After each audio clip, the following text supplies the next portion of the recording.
Let me ask you something real. Have you ever opened a credit app, looked at your score, and thought, there is absolutely no reason this number should still be this low? Not because you think you're perfect, but because you've been trying. You've been paying your bills, you stopped missing payments, you stopped doing the obvious things everyone says ruin your credit.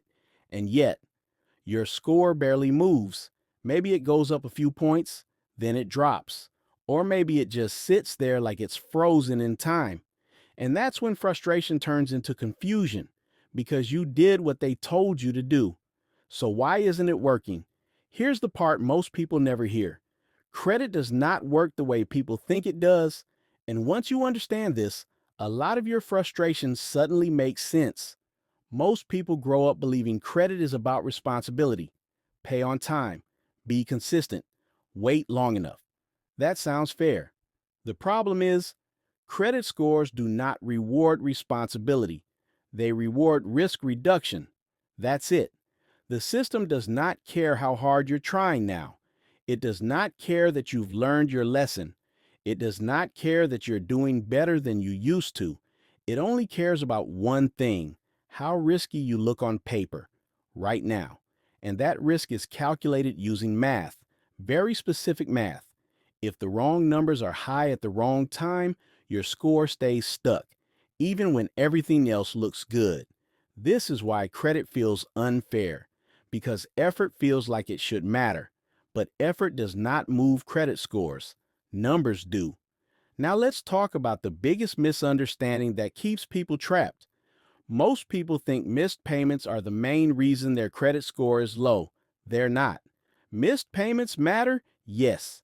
They absolutely can hurt you. But for most people whose credit feels frozen, missed payments are no longer the main issue. The real issue is quieter: utilization. Utilization is how much of your available credit you are using at the exact moment your statement closes. Not when you pay the bill, not when the due date hits. When the statement closes, that one detail explains years of frustration for a lot of people because nobody explains it. You can pay on time every single month and still look risky.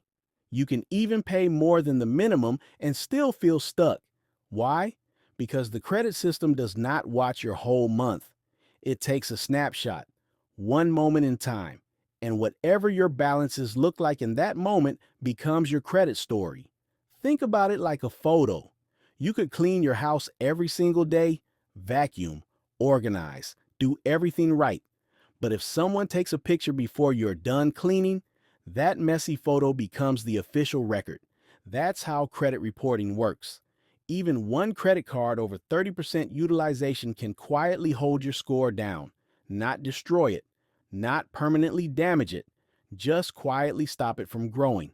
And because it's quiet, most people don't even realize it's happening. They assume progress is being made. They assume time will fix it. Meanwhile, the system keeps seeing the same risk, month after month, year after year. This is why the advice, just keep paying, doesn't work the way people expect. Minimum payments do not lower utilization quickly. They mostly feed interest. So balances stay higher than they should be when statements close. Utilization stays elevated and the score barely moves. From the lender's point of view, nothing improved. Now imagine doing this for years, paying, waiting, hoping, and watching nothing change. That's when people give up. But here's the shift. People who fix credit faster are not lucky. They're not cheating. They're not gaming the system. They simply understand how it measures risk. They understand timing. They understand order. They understand that lowering utilization before the statement closes can matter more than paying on the due date. They stop guessing. They stop hoping. They stop following random advice online. They become intentional. They also stop checking their credit reports casually. They actually read them, line by line.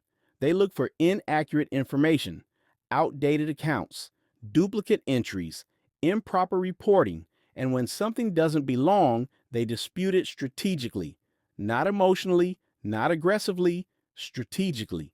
They understand something most people never learn. Credit repair is not about speed, it's about sequence. Some accounts should be handled first, some should be left alone, some need negotiation, some need time. Not all negative accounts carry the same weight. A maxed out card can hurt more than an old collection. A small balance at the wrong time can matter more than a large balance at the right time. This nuance is everything. Once the right changes are made in the right order, scores can move much faster than people expect. That's why you hear stories about 30, 50, even 100-point increases. Not overnight, not magically, but predictably. And here's why this matters beyond just a number. Better credit means options, lower interest rates, better approvals, lower deposits, more leverage. Poor credit is expensive. It costs more to borrow, more to insure, more to finance everyday life. Two people with the same income can live completely different financial lives based on credit alone. That's why understanding this system matters. The biggest mistake people make is doing nothing because they feel overwhelmed. The second biggest mistake is trusting advice without understanding the logic behind it. Credit is a system, and systems respond to inputs. Once you understand which inputs matter most, everything changes. You stop feeling confused, you stop feeling stuck, and you stop blaming yourself for a system you were never taught to navigate. You don't need perfect credit. You don't need to be rich. You need informed credit decisions. That's what this channel is here for. If this finally made things click, subscribe. More breakdowns are coming.